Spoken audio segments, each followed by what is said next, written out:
Going early before anyone's had a chance to get here. Classic me. Let's find a light. I don't know where the other light is. I thought I would start early and set up, and then that would actually give people time to turn up and be here when I start to read. That's the idea. Hello, one person. I bet it's John and Danny. Is it? Two people. I bet it's John and Danny and someone else. That's right. I'm incredible at this.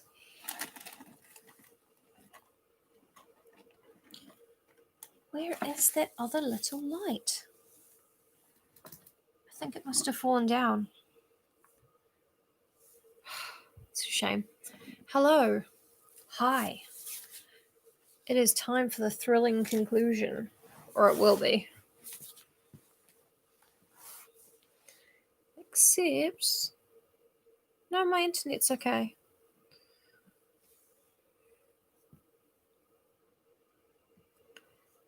Close the other tab I had open.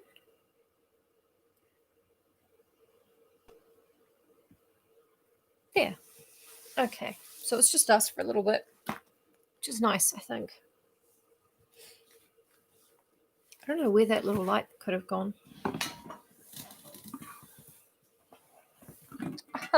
Of course. The floor. Where everything is. How are you guys today?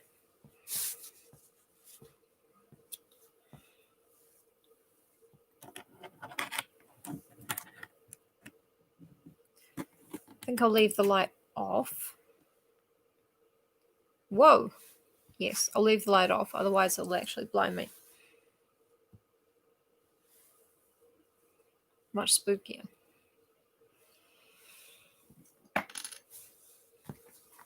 But yeah. You've been in space. Oh, right, of course. It's Friday. I was also briefly in space.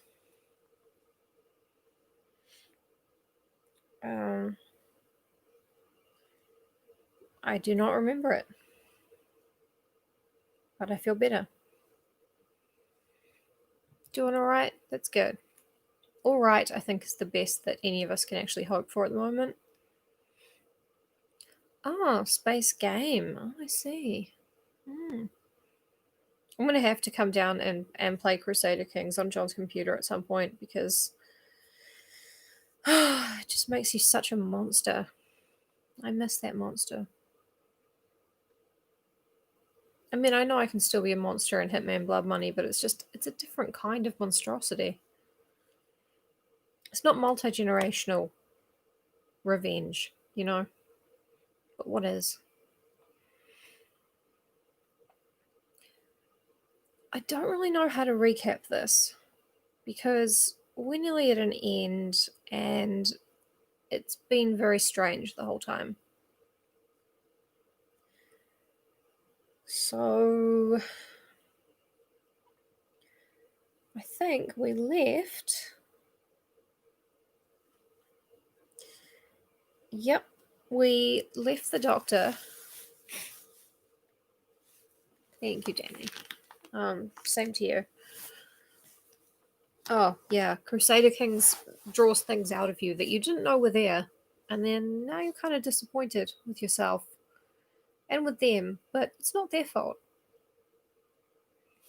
It's a spreadsheet that shows you the darkest recesses of your own soul. Nothing wrong with that. So we left Dr. Willett. Sorry, that was nothing. Charles Ward went mad. His doctors are useless. We left Dr. Willett underneath the Pawtuxet farm in the fabled tunnels where he's discovered some, horrifying stuff. And for some reason, in the room with the altar and the essential salts and so on and forth, he couldn't stop chanting a chant that he found. Dr. Willett has enough clues to put all of this together and not do the shit that he's doing, but he does it anyway. Lovecraft stories are all D&D adventures, all of them. Like, you're given the clues, you learn way too much about it, you do all of the wrong things, and then everyone gets, driven mad, basically. So he starts chanting, blah, blah, blah, and oh my god, wait, the powder, it's turning into a big cloud of smoke. But how and why? And the doctor reeled and he was going, oh no, I'm putting it all together. I've called up something from the salts with the incantation. Yeah. Yeah, you have. I did my eyes specially for it. And they're super smudged.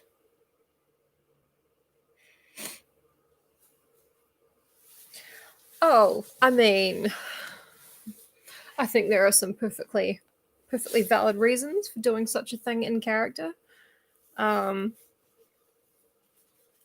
Such as you are committed to the role-playing experience, or it's funny.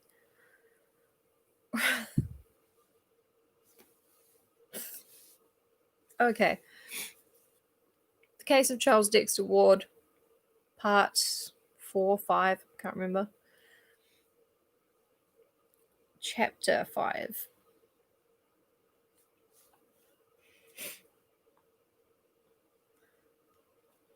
Yeah. Yeah, he's like, oh, I'm figuring it out. Oh, I know what's been happening. Definitely. Oh my god, what is happening right now? How did this happen to me? Dr. Willett. It's exactly how I play D&D. As you know.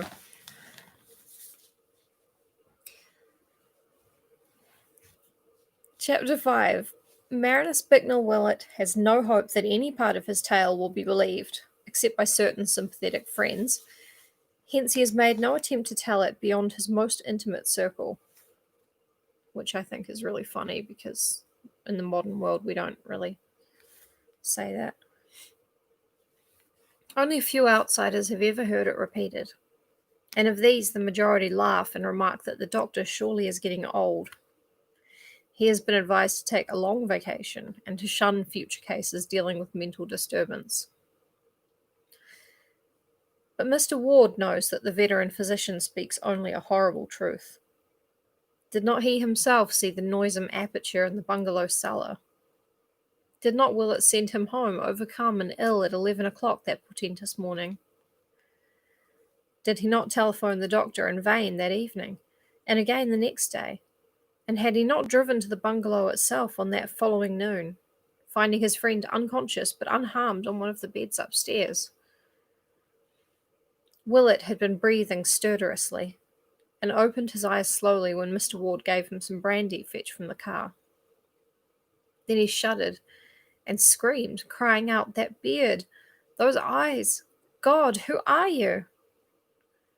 A very strange thing to say to a trim, blue-eyed, clean-shaven gentleman whom he had known from the latter's boyhood.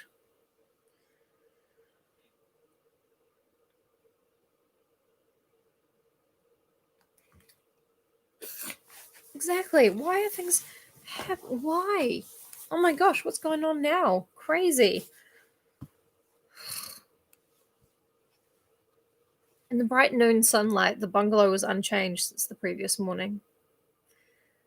Willett's clothing bore no disarrangement beyond certain smudges and worn places at the knees, and only a faint, acrid odour reminded Mr. Ward of what he had smelled on his son that day he was taken to hospital. The doctor's flashlight was missing, but his case was safely there, as empty as when he had brought it. Before indulging in any explanations, and obviously with great moral effort, Willett staggered dizzily down to the cellar and tried the fateful platform before the tubs. It was unyielding. Crossing to where he had left his yet unused tool satchel the day before, he obtained a chisel and began to pry up the stubborn planks one by one. Underneath, the smooth concrete was still visible, but of any opening or perforation there was no longer a trace. Nothing yawned this time to sicken the mystified father who had followed the doctor downstairs, only the smooth concrete underneath the planks. No noisome well, no world of subterrane horrors, no secret library, no Kerwin papers, no nightmare pits of stench and howling, no laboratory or shelves or chiseled formulae, no. Dr. Willett turned pale and clutched at the younger man. "Yesterday," he asked softly, "did you see it here? And smell it?" And when Mr. Ward, himself transfixed with dread and wonder, found strength to nod in affirmative, the physician gave a sound, half sigh and half a gasp, and nodded in turn. "Then I will tell you," he said. So for an hour, in the sunniest room they could find upstairs, the physician whispered his frightful tale to the wondering father.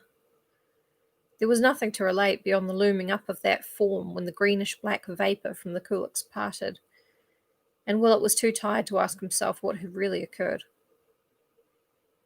There were futile, bewildered head-shakings from both men, and once Mr. Ward ventured a hushed suggestion, "Do you suppose it would be of any use to dig?" The doctor was silent, for it seemed hardly fitting for any human brain to answer when powers of unknown spheres had so vitally encroached on this side of the great abyss. Again Mr. Ward asked, "But where did it go? It brought you here, you know, and it sealed up the hole somehow." And Willett again let silence answer for him. But after all, this was not the final phase of the matter. Reaching for his handkerchief before rising to leave, Dr. Willett's fingers closed upon a piece of paper in his pocket which had not been there before, and which was companioned by the candles and matches he had seized in the vanished vault. It was a common sheet, torn obviously from the cheap pad in that fabulous room of horror somewhere underground, and the writing upon it was that of an ordinary lead pencil, doubtless the one which had lain beside the pad. It was folded very carelessly, and beyond the faint, acrid scent of the cryptic chamber bore no print or mark of any world but this. But in the text itself it did indeed reek with wonder, for here was no script of any wholesome age, but the laboured strokes of medieval darkness, scarcely legible to the layman who now strained over it, yet having combinations of symbols which seemed vaguely familiar. The briefly scrawled message was this, and its mystery lent purpose to the shaken pair, who forthwith walked steadily out to the Ward car and gave orders to be driven first to a quiet dining place and then to the John Hay Library on the hill. And we've got a little picture here of the writing. Some unwholesome medieval writing from the Dark Ages, which, by the way, dark refers to the paucity of sources for the error, and not that people were dumb back then or backwards or anything. I mean, they were dumb and backwards, but only in the same way that we are now. And breathe away. At the library, it was easy to find good manuals of paleography. Damn, library owns. And over these, the two men puzzled till the lights of evening shone out from the great chandelier. In the end, they found what was needed. The letters were indeed no fantastic invention, but the normal script of a very dark period. They were the pointed Saxon minuscules of the 8th or 9th century AD, and brought with them memories of an uncouth time when under a fresh Christian veneer ancient faiths and ancient rites stirred stealthily, and the pale moon of Britain looked sometimes on strange deeds in the Roman ruins of Caerleon and Hexham, and by the towers along Hadrian's crumbling wall. The words were in such Latin as a barbarous age might remember. Corvinus necandus est, cadaver aquaforti dissolvendum, nec aliquid retinendum, tace ut potes, which may roughly be translated, Curwen must be killed, the body must be dissolved in aqua fortis, nor must anything be retained. Keep silence as best you are able. Aqua fortis being basically acid. Basically the same thing. Willett and Mr. Ward were mute and baffled. They had met the unknown, and found that they lacked emotions to respond to it as they vaguely believed they ought. With Willett especially, the capacity for receiving fresh impressions of awe was well nigh exhausted, and both men sat still and helpless till the closing of the library forced them to leave. Then they drove listlessly to the Ward mansion in Prospect Street, and talked to no purpose into the night. The doctor rested toward morning, but did not go home, and he was still there Sunday noon when a telephone message came from the detectives who had been assigned to look up Dr. Allen. Lest we forget, Dr. Allen and the Portuguese guy were the ones living with Charles Ward on the Pawtuxet farm. Bungalow. Yeah, the modern times one. And he was also the one that Charles Ward's last sane, frantic letter said, "Kill him on sight and dissolve him in acid, please." "Sir, I require your strongest water." Well, he's not asking for, like, aqua fortest. Aqua fortissimo. Can you imagine? I can't. Mr. Ward, who was pacing nervously about in a dressing gown, answered the call in person, and told the men to come up early the next day when he heard the report was almost ready. Both Willett and he were glad that this phase of the matter was taking form. For whatever the origin of the strange minuscule message, it seemed certain that the Curwen, who must be destroyed, could be no other than the bearded and spectacled stranger. Charles had feared this man, and had said in the frantic note that he must be killed and dissolved in acid. We all have fights with our friends, it's fine. Allen, moreover, had been receiving letters from the strange wizards in Europe under the name of Curwen, and palpably regarded himself as an avatar of the bygone necromancer. And now from a fresh and unknown source had come a message saying that Curwen must be killed and dissolved in acid. The linkage was too unmistakable to be factitious, and besides, was not Allen planning to murder young Ward upon the advice of the creature called Hutchinson?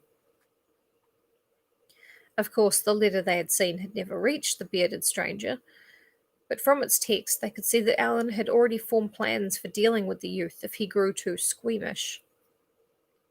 Without doubt, Allen must be apprehended, and even if the most drastic directions were not carried out, he must be placed where he could inflict no harm upon Charles Ward. Can I just say, as an aside,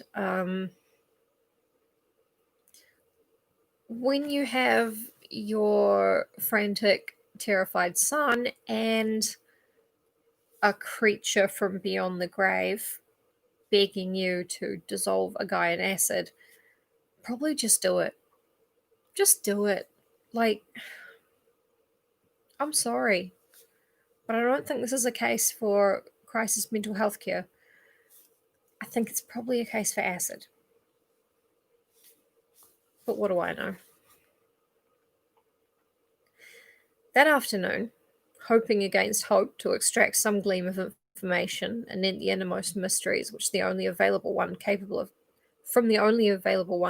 of giving it, the father and the doctor went down the bay and called on young Charles at the hospital. Simply and gravely Willett told him all he had found, and noticed how pale he turned as each description made certain the truth of the discovery. The physician employed as much dramatic effect as he could, and watched for a wincing on Charles's part when he approached the matter of the covered pits and the nameless hybrids within. But Ward did not wince. Willett paused, and his voice grew indignant as he spoke of how the things were starving. He taxed the youth with shocking inhumanity, and shivered when only a sardonic laugh came in reply. For Charles, having dropped as useless his pretense that the crypt did not exist, seemed to see some ghastly jest in this affair, and chuckled hoarsely at something which amused him. Then he whispered, in accents doubly terrible because of the cracked voice he used, "Damn them, they do eat, but they don't need to. That's the rare part. A mouth, you say, without food. Lord say you be modest. Do you know that was the joke on poor old Whipple with his virtuous bluster? Kill everything off, would he? Why, damn me, he was half deaf with the noise from outside, and never saw or heard aught from the wells. He never dreamed they were there at all. Devil take you, these cursed things have been howling down there ever since Kerwin was done for, 157 years gone." "There's a long time not to feed your howling abominations, Charles." But no more than this could Willett get from the youth. Horrified, yet almost convinced against his will, he went on with his tale in the hope that some incident might startle his auditor out of the mad composure he maintained. I don't think so.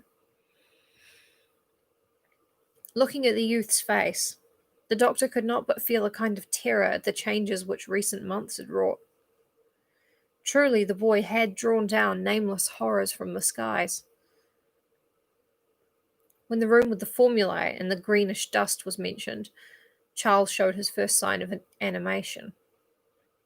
A quizzical look overspread his face as he heard what Willett had read on the pad, and he ventured the mild statement that those notes were old ones, of no possible significance to anyone not deeply initiated in the history of magic. "But," he added, "had you but known the words to bring up that which I had out in the cup, you had not been here to tell me this.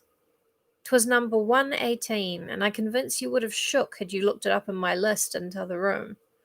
'Twas never raised by me, but I meant to have it up that day you came to invite me hither."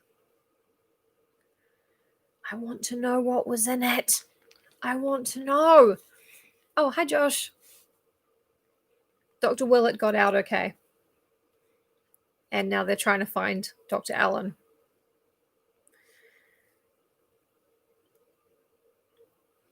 Then Willett told of the formula he had spoken, and of the greenish-black smoke which had arisen, and as he did so he saw true fear dawn for the first time on Charles Ward's face. "It came, and you be here alive." As Ward croaked the words, his voice seemed almost to burst free of its trammels and sink to cavernous abysses of uncanny resonance. Willett, gifted with a flash of inspiration, believed he saw the situation, and wove into his reply a caution from the letter he mentioned. "Number 118, you say? But don't forget that stones are all changed now in 9 grounds out of 10. You are never sure till you question." And then, without warning, he drew forth the minuscule message and flashed it before the patient's eyes. He could have wished no stronger result, for Charles Ward fainted forthwith. Can I just say... No, I was going to say, it's not really best practice to push your patient until they've just faint from the horror of what you're saying, but yeah, in our mental health system it kind of is.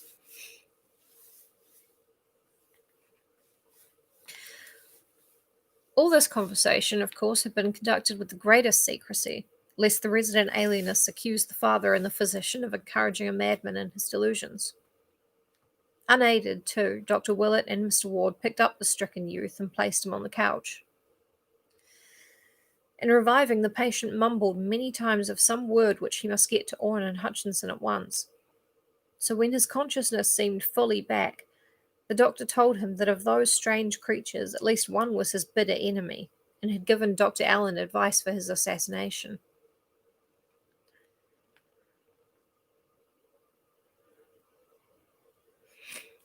Yeah, it's very hard to figure out, unless you have a human mind and think about it for more than 2 seconds, So, to be fair to the good doctor, it's a tough one. It's a thinker.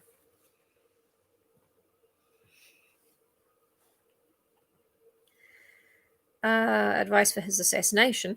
This revelation produced no visible effect, and before it was made, the visitors could see that their host had already the look of a hunted man.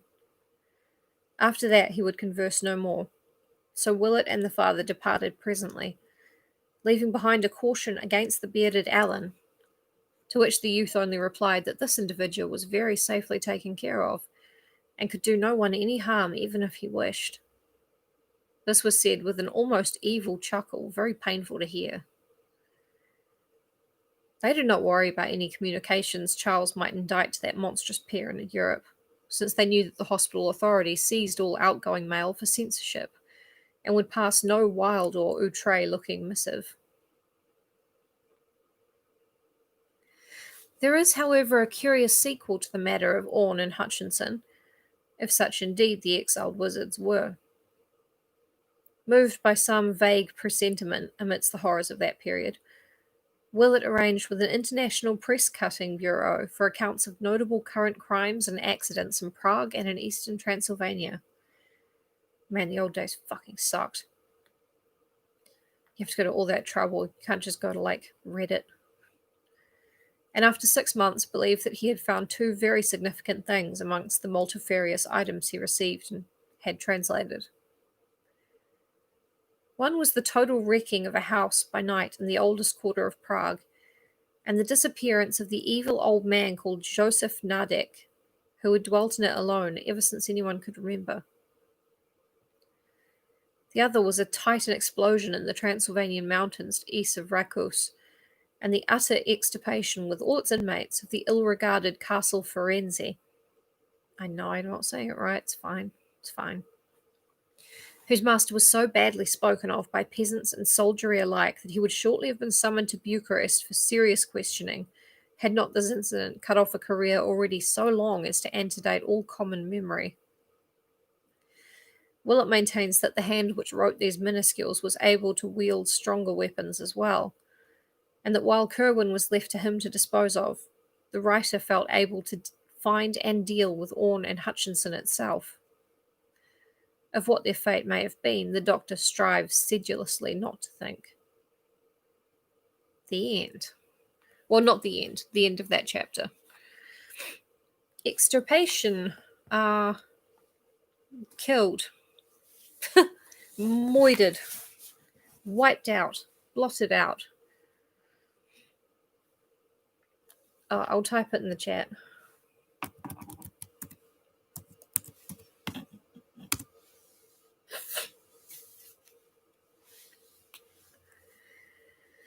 Chapter 6, which I think is the last one. I know, I'm sad too that we're leaving. But,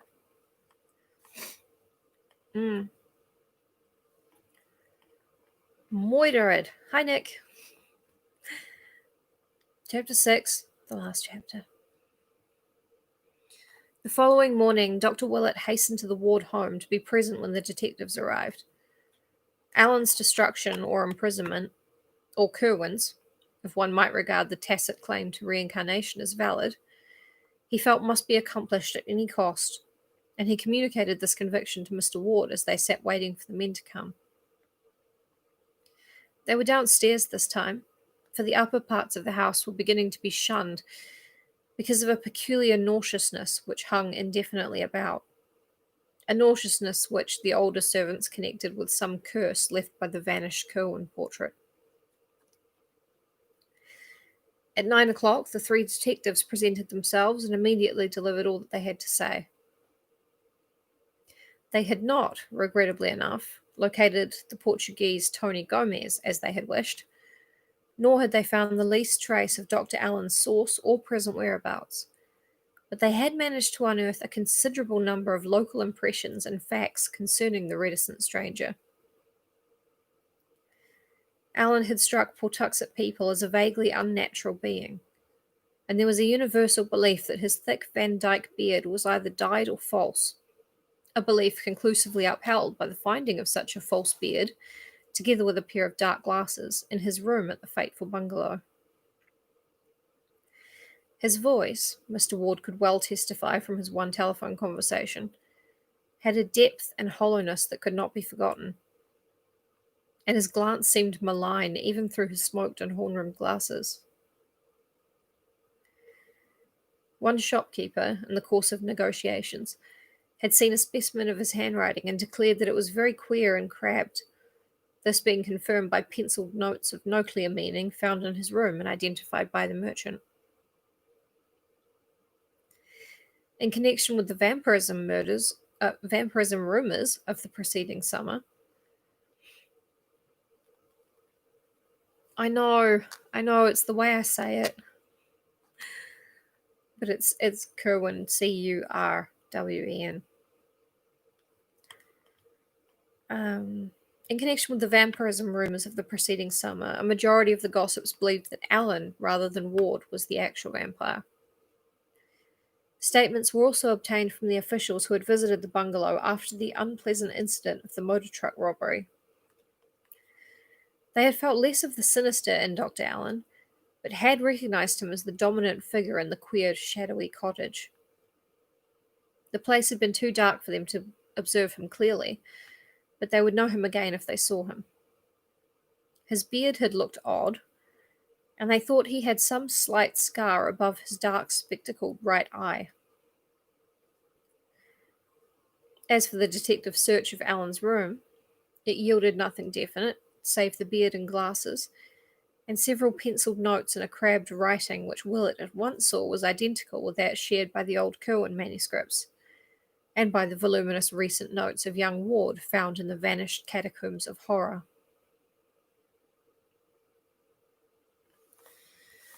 Dr. Willett and Mr. Ward caught something of a profound, subtle, and insidious cosmic fear from this data as it was gradually unfolded, and almost trembled in following up the vague, mad thought which had simultaneously reached their minds. The false beard and glasses, the crabbed Curwen penmanship, the old portrait and its tiny scar, and the altered youth in the hospital with such a scar, that deep, hollow voice on the telephone. Was it not of this that Mr. Ward was reminded when his son barked forth those pitiable tones to which he now claimed to be reduced? Who had ever seen Charles and Alan together? Yes, the officials had once, but who later on? Was it not when Alan left that Charles suddenly lost his growing fright and began to live wholly at the bungalow? Curwen, Alan, Ward, in what blasphemous and abominable fusion had two ages and two persons become involved? That damnable resemblance of the picture to Charles. Had it not used to stare and follow the boy round the room with its eyes? Why, too, did both Alan and Charles copy Joseph Curwen's handwriting, even when alone and off guard? And then the frightful work of those people. The lost crypt of horrors that had aged the doctor overnight. The starved monsters in the noisome pits. The awful formula which had yielded such nameless results. The message in minuscules found in Willett's pocket. The papers and the letters and all the talk of graves and salts and discoveries. Whither did everything lead? In the end, Mr. Ward did the most sensible thing. Steeling himself against any realization of why he did it, he gave the detectives an article to be shown to such Pawtuxet shopkeepers as had seen the portentous Dr. Allen. That article was a photograph of his luckless son, on which he now carefully drew in ink the pair of heavy glasses and the black pointed beard which the men had brought from Allen's room. Very sad, but also very funny. He had to draw dark glasses and a moustache on a picture of his son. Oh, that poor man. For 2 hours he had waited with the doctor in the oppressive house where fear and miasma were slowly gathering as the empty panel in the upstairs library leered and leered and leered. Then the men returned. Yes, the altered photograph was a very passable likeness of Dr. Allen. Mr. Ward turned pale, and Willett wiped a suddenly dampened brow with his handkerchief. Alan Ward, Kerwin, it was becoming too hideous for coherent thought. What had the boy called out of the void, and what had it done to him? What really had happened from first to last? Who was this Alan who sought to kill Charles as too squeamish? And why had his destined victim said in the postscript to that frantic letter that he must be so completely obliterated in acid? Why, too, had the minuscule message, of whose origin no one dared think, said that Kerwin must be likewise obliterated? What was the change, and when had the final stage occurred? That day when his frantic note was received, he had been nervous all morning, and then there was an alteration. He had slipped out unseen and swaggered boldly in past the men hired to guard him. That was the time when he was out. But no, had he not cried out in terror as he entered his study, this very room? What had he found there? Or wait, what had found him? That simulacrum which brushed boldly in without having been seen to go. Was that an alien shadow and a horror forcing itself upon a trembling figure which had never gone out at all? Had not the butler spoken of queer noises? That whole paragraph could have just been, "Doctor, you heard the thump." You're quite right.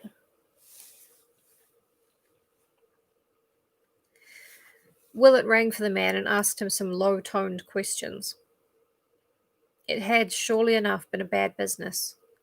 There had been noises, a cry, a gasp, a choking, and a sort of clattering or creaking or thumping, or all of these.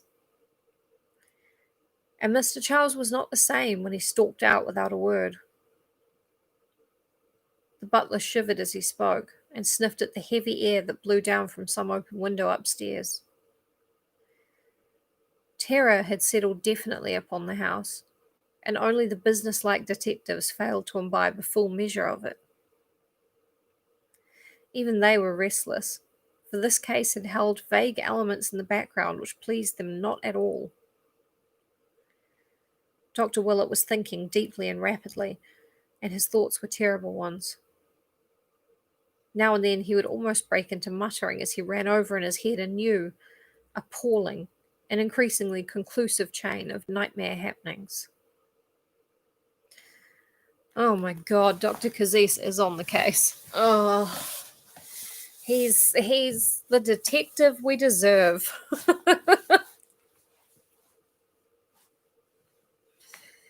God bless him. Then Mr. Ward made a sign that the conference was over, and everyone save him and the doctor left the room. It was noon now, but shadows, as of coming night, seemed to engulf the phantom-haunted mansion. Professor Detective Willett is a slightly better detective than he is a doctor. Damned with faint praise. Willett began talking very seriously to his host, and urged that he leave a great deal of the future investigation to him. There would be, he predicted, certain obnoxious elements which a friend could bear better than a relative. As family physician, he must have a free hand, and the first thing he required was a period alone and undisturbed in the abandoned library upstairs, where the ancient overmantel had gathered about itself an aura of noisome horror, more intense than when Joseph Kerwin's features themselves glanced slyly down from the painted panel. Also, as an aside, the reason they keep talking about the note as a minuscule is that the lettering is called minuscule. That way of writing, the 7th, 8th century AD, it's called Saxon minuscule or something. It's not a teeny tiny little note like Ben Shapiro would leave on the fridge. Well, not on the fridge, under it. Mr. Ward, dazed by the flood of grotesque morbidities and unthinkably maddening suggestions that poured in upon him from every side, could only acquiesce, and half an hour later the doctor was locked in the shunned room with the panelling from Olney Court. The father, listening outside, heard fumbling sounds of moving and rummaging as the moments passed, and finally a wrench and a creak, as opposed to majuscule. Indeed, indeed, indeed. The father, listening outside, heard fumbling sounds of moving and rummaging as the moments passed, and finally a wrench and a creak, as if a tight cupboard door were being opened. Then there was a muffled cry, a kind of snorting choke, and a hasty slamming of whatever had been opened. Almost at once the key rattled, and Willett appeared in the hall, haggard and ghastly, and demanding wood for the real fireplace in the south wall of the room. The furnace was not enough, he said, and the electric log had little practical use. Longing, yet not daring to ask questions, Mr. Ward gave the requisite orders, and a man brought some stout pine logs, shuddering as he entered the tainted air of the library to place them in the grate. Willett, meanwhile, had gone up to the dismantled laboratory and brought down a few odds and ends not included in the moving of the July before. They were in a covered basket, and Mr. Ward never saw what they were.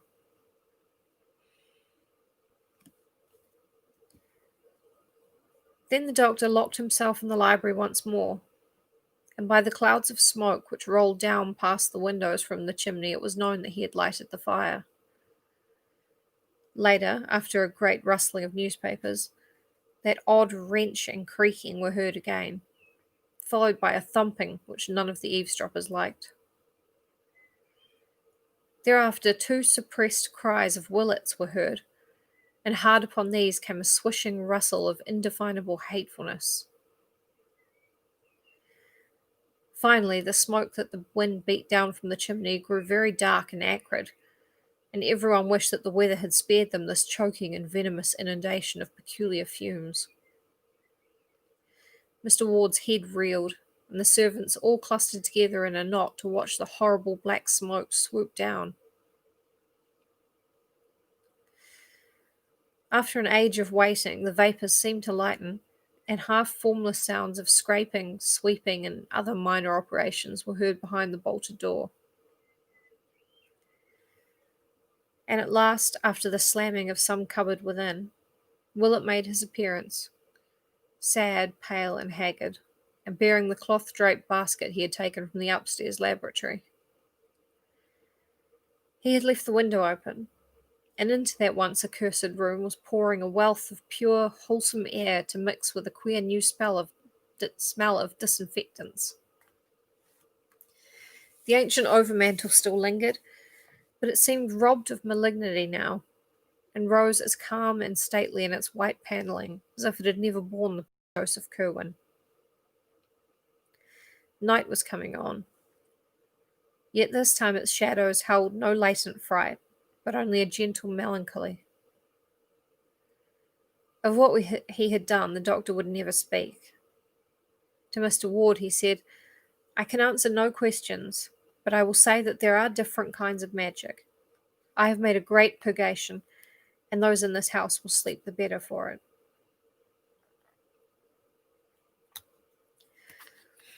Well, I mean, yeah, but maybe in this case, no. Excuse me. Chapter 7. I was wrong about Chapter 6 being the last one. Oh my god. This story is full of twists and turns, including me being wrong.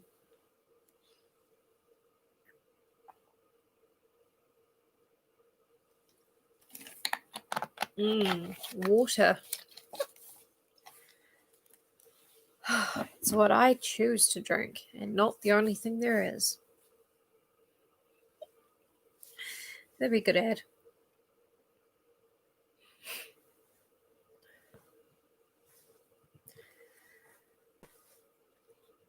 Absolutely, we got to see that take.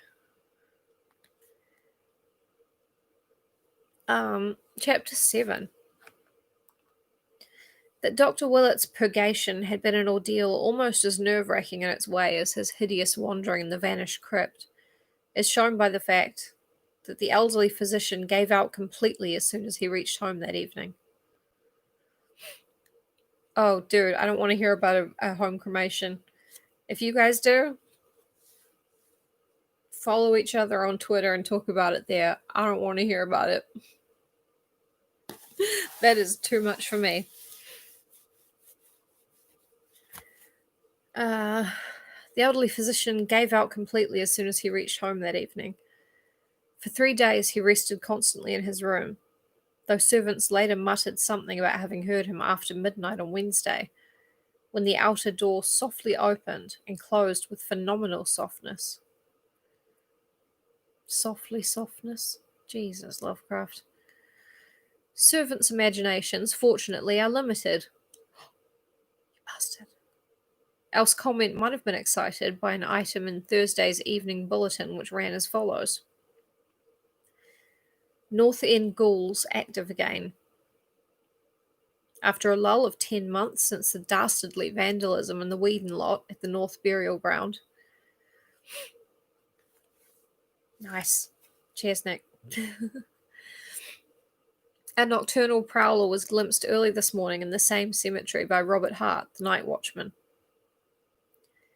Happening to glance for a moment from his shelter at about 2 a.m., Hart observed the glow of a lantern or pocket torch not far to the northwest, and upon opening the door detected the figure of a man with a trowel very plainly silhouetted against a nearby electric light.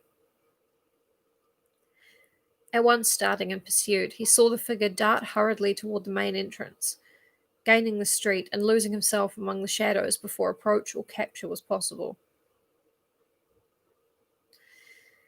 Like the first of the ghouls active during the past year, this intruder had done no real damage before detection. A vacant part of the ward lot showed signs of a little superficial digging, but nothing even nearly the size of a grave had been attempted, and no previous grave had been disturbed. Hart, who cannot describe the prowler except as a small man, probably having a full beard, inclines to the view that all three of the digging incidents have a common source. But police from the second station think otherwise on account of the savage nature of the second incident, where an ancient coffin was removed and its headstone violently shattered. The first of the incidents, in which it is thought an attempt to bury something was frustrated, occurred a year ago last March and has been attributed to bootleggers seeking a cache. It is possible, says Sergeant Riley, that this third affair is of similar nature. Officers at the second station are taking a special pains to capture the gang of miscreants responsible for these repeated outrages. All day Thursday, Dr. Willett rested, as if recuperating from something past or nerving himself for something to come. In the evening, he wrote a note to Mr. Ward, which was delivered the next morning and which caused the half-dazed parent to ponder long and deeply. Mr. Ward had not been able to go down to business since the shock of Monday, with its baffling reports and its sinister purgation, but he found something calming about the doctor's letter, in spite of the despair it seemed to promise and the fresh mysteries it seemed to evoke. 10 Barnes Street, Providence, Rhode Island, April 12th, 1928. Dear Theodore, I feel that I must say a word to you before doing what I am going to do tomorrow. It will conclude the terrible business we have been going through, for I feel that no spade is ever likely to reach that monstrous place we know of. But I'm afraid it won't set your mind at rest unless I expressly assure you how very conclusive it is. You have known me ever since you were a small boy, so I think you will not distrust me when I hint that some matters are best left undecided and unexplored. It is better that you attempt no further speculation as to Charles's case, and almost imperative that you tell his mother nothing more than she already suspects. Fuck you, Dr. Willett. Fucking idiot. When I call on you tomorrow, Charles will have escaped. That is all which need remain in anyone's mind. He was mad, and he escaped. You can tell his mother gently and gradually about the mad part when you stop sending the typed notes in his name. I'd advise you to join her in Atlantic City and take a rest yourself. God knows you need one after this shock, as I do myself. I'm going south for a while to calm down and brace up. So don't ask me any questions when I call. It may be that something will go wrong, but I'll tell you if it does. I don't think it will. There will be nothing more to worry about, for Charles will be very, very safe. He is now, safer than you dream. You need hold no fears about Alan and who or what he is. He forms as much a part of the past as Joseph Curwen's picture, and when I ring your doorbell, you may feel certain that there is no such person. And what wrote that minuscule message will never trouble you or yours. But you must steel yourself to melancholy and prepare your wife to do the same. I must tell you frankly that Charles's escape will not mean his restoration to you. He has been afflicted with a peculiar disease, as you must realize from the subtle physical as well as mental changes in him, and you must not hope to see him again. Have only this consolation, that he was never a fiend or even truly a madman, but only an eager, studious, and curious boy whose love of mystery and of the past was his undoing. He stumbled on things no mortal ought ever to know, and reached back through the years as no one ever should reach, and something came out of those years to engulf him.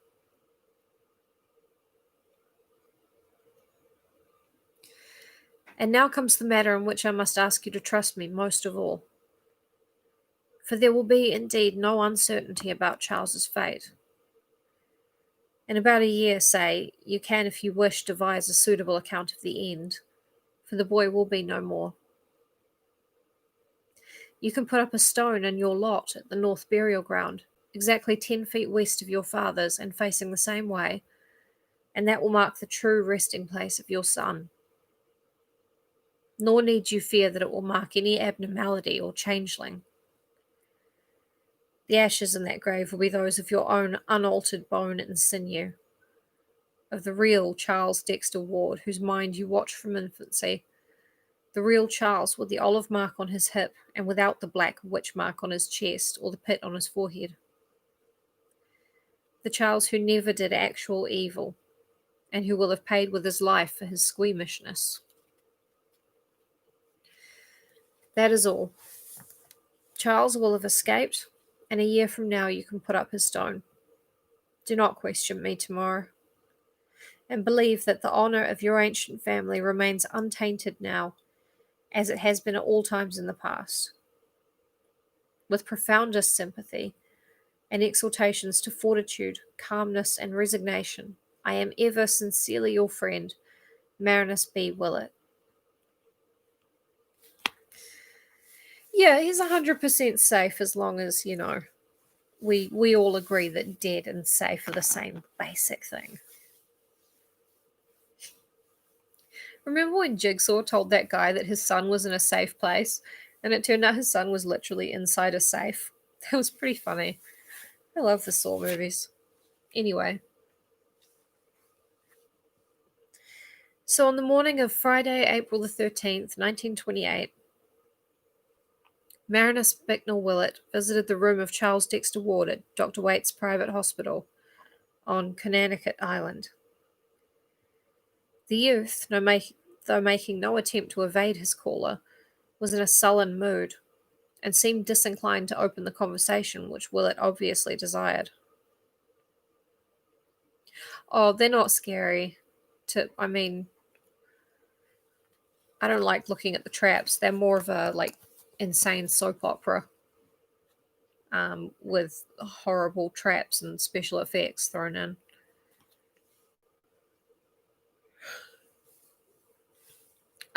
Yeah, but could he have? He seems a little bit vague what actually caused it.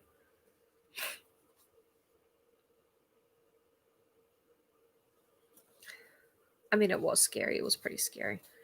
Yeah, the doctor, like, we know that he knows how to bring back the dead, but I'm not sure that he knows how to do it. Yeah, anyway. The first movie is legitimately, does have quite a scary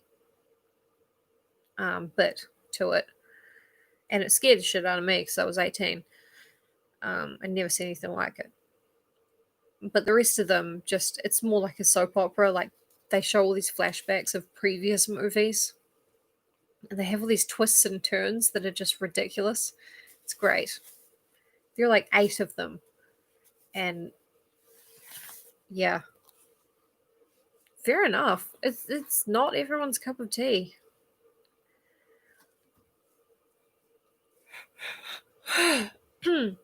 Sorry. The youth, though making no attempt to evade his caller, was in a sullen mood and seemed disinclined to open the conversation which Willett obviously desired. The doctor's discovery of the crypt and his monstrous experience therein had of course created a new source of embarrassment, so that both hesitated perceptibly after the interchange of a few strained formalities. That's so... Dawn of the Dead's incredible. It's so, like, I mean, sometimes you stumble upon your bro's underground cavern of horrors and you're like, oh, sorry, should have knocked, sorry. But it's just weird between you the next time you meet up. Then a new element of constraint crept in, as Ward seemed to read behind the doctor's mask-like face a terrible purpose which had never been there before. The patient quailed, conscious that since the last visit there had been a change whereby the solicitous family physician had given place to the ruthless and implacable avenger. Oh yeah, Danny's art. Friggin' rules. Get smart from Danny. And that's an official endorsement from Charles Dexter Ward and me. Ward actually turned pale, and the doctor was the first to speak. More, he said, has been found out, and I must warn you fairly that a reckoning is due.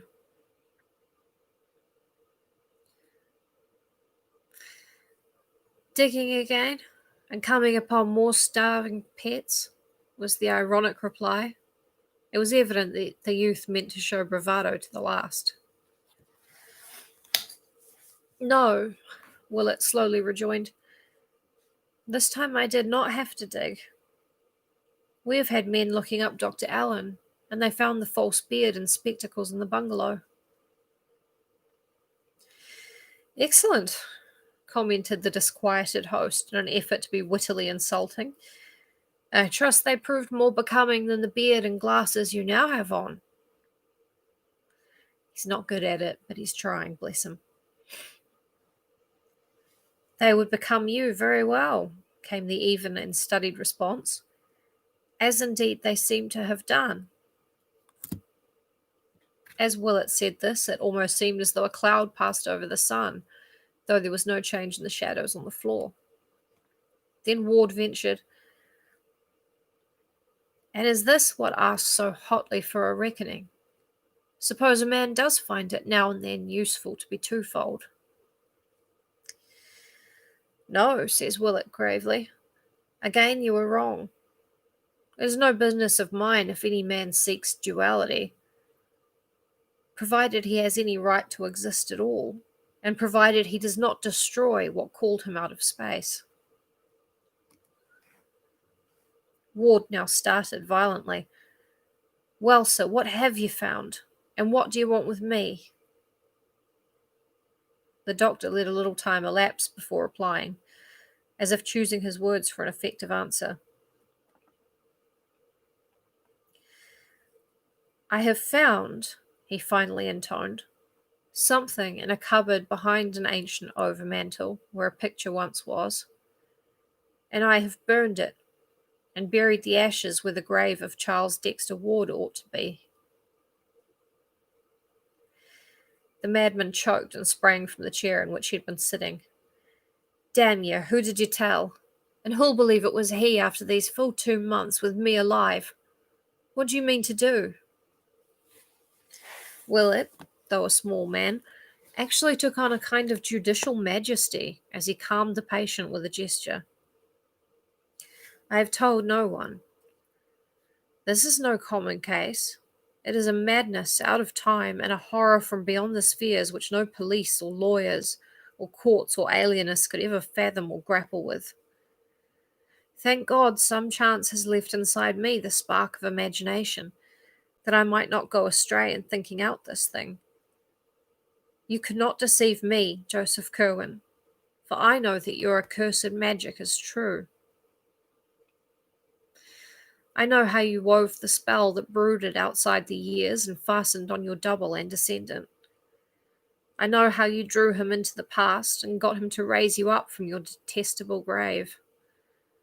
I know how he kept you hidden in his laboratory while you studied modern things and roved abroad as a vampire by night, and how you later showed yourself in beard and glasses, so that no one might wonder at your godless likeness to him.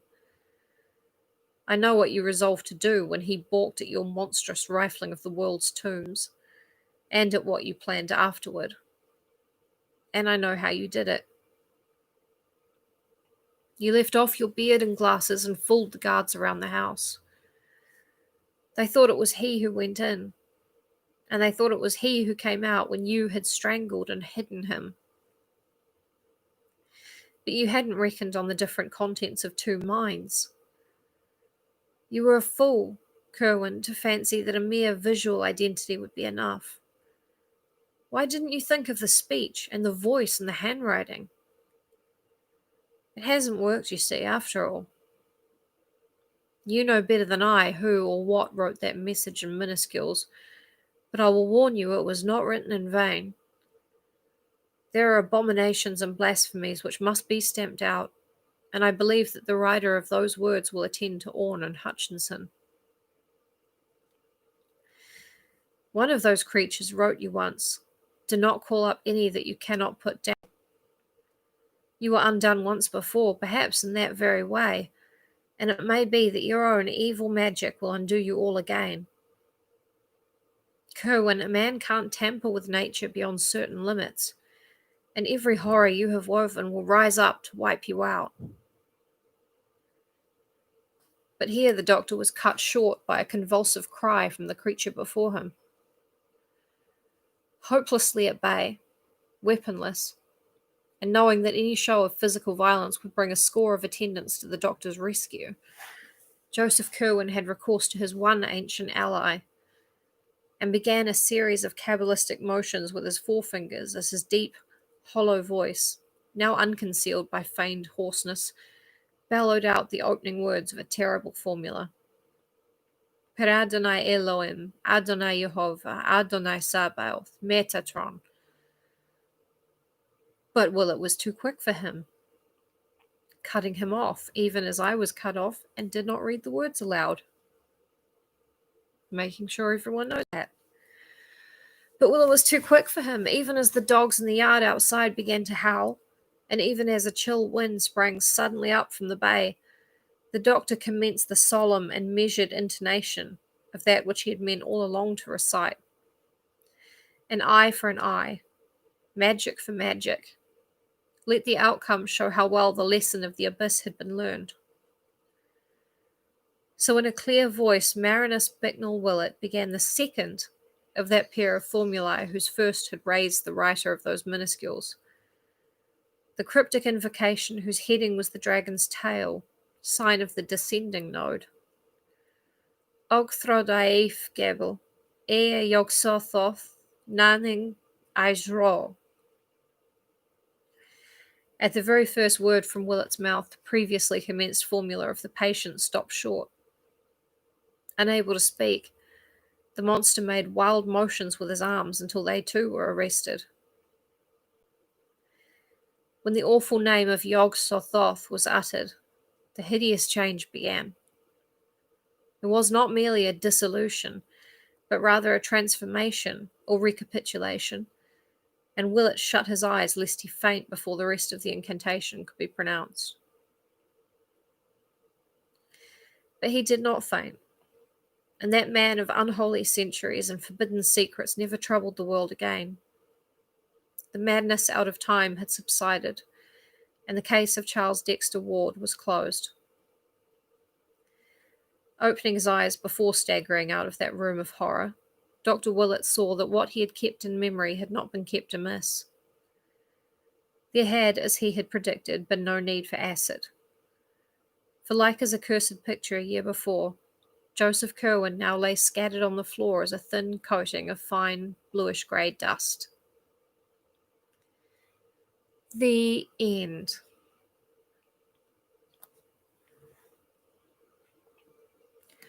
What a long story that turned out to be. Yes, it was full of salts, all manner thereof. So, that was fun. The language of it wasn't, because Lovecraft's language is not exactly a joy to read. But it is a cool story, yeah. You're thinking one thing, and then you're thinking another, and then you're like, oh my god. Ew. I'm sure they put the dust in acid. Yeah. I mean, surely. They wouldn't just.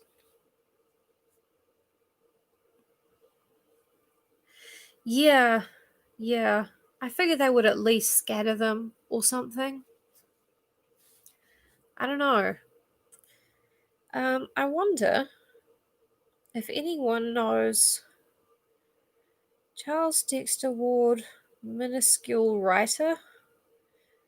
Um, if uh, if Lovecraft was hinting at any particular person. Who is Subject 118? Lovecraft Reddit. Hmm. Okay.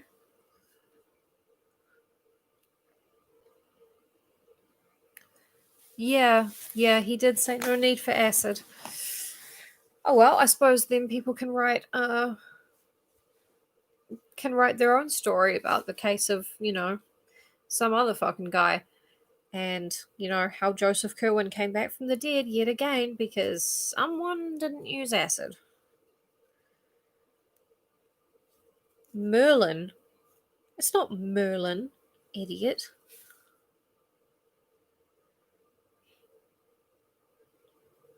It was suggested Willett would know his name. Maybe he's a somewhat famous person. I mean, yeah. Fanfic. It's not fanfic if it's Lovecraft because fuck that guy. He has no copyright. He was racist. Um, the Venerable Bead. Oh, I don't think so. Oh my goodness.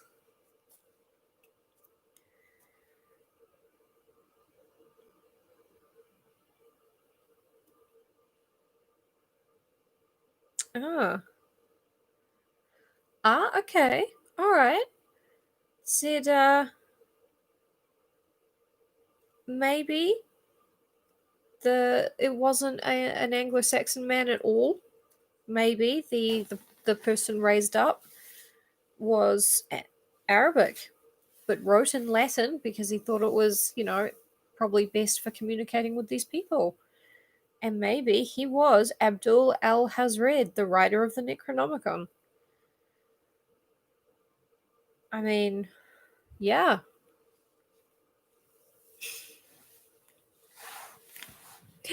The Venomous Bead.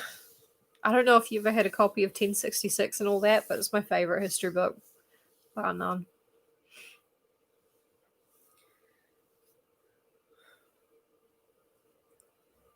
Yeah. I think it's supposed to be vague, but I mean,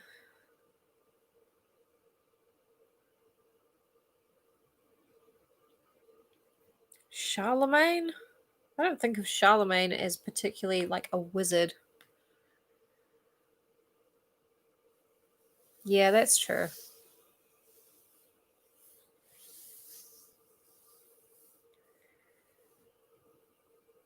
What? Yeah, it's not Merlin. Fuck off, Jesus. Sorry, just looking that up. 1066 and all that is so good. It's just like the one that made me laugh out loud was that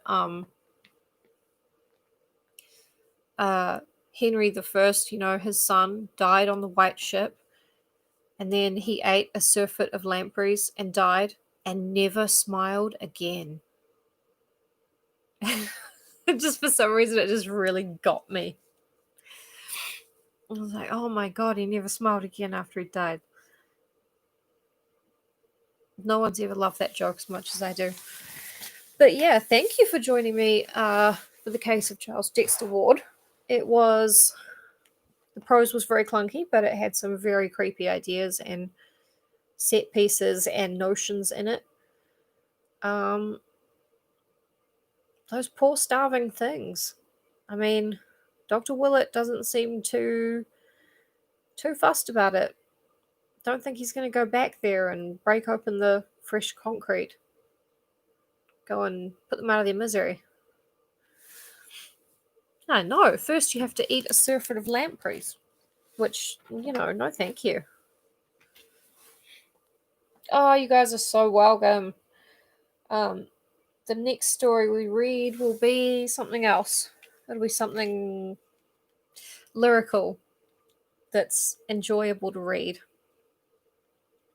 So, I don't know. Another Arthur Markin story, maybe, or trying to think who's in the public domain. But yeah, thanks for being here. Yep, we're going to continue reading scary stories. Oh, I know what we're going to read. We're going to read For the Blood is the Life by the guy who wrote The Dead Smile that we did yesterday. Yeah. F. Marion Crawford, same guy. That is a book about a young Roma girl who is a vampire. Well, it's not a book, it's a story. So that's what we'll read tomorrow. Like Chuck Tingle. I'm not in the mood for Tingle Mingle, but well, okay, doing the funny voices is a huge bonus. Yeah. I mean, I reckon I could do Welsh. I want to inflict that on the world. Thank you. This is the end of Charles Dexter Ward. Join me tomorrow for D&D, right. Yeah. Join me at another time. A whole different time for The Blood is the Life.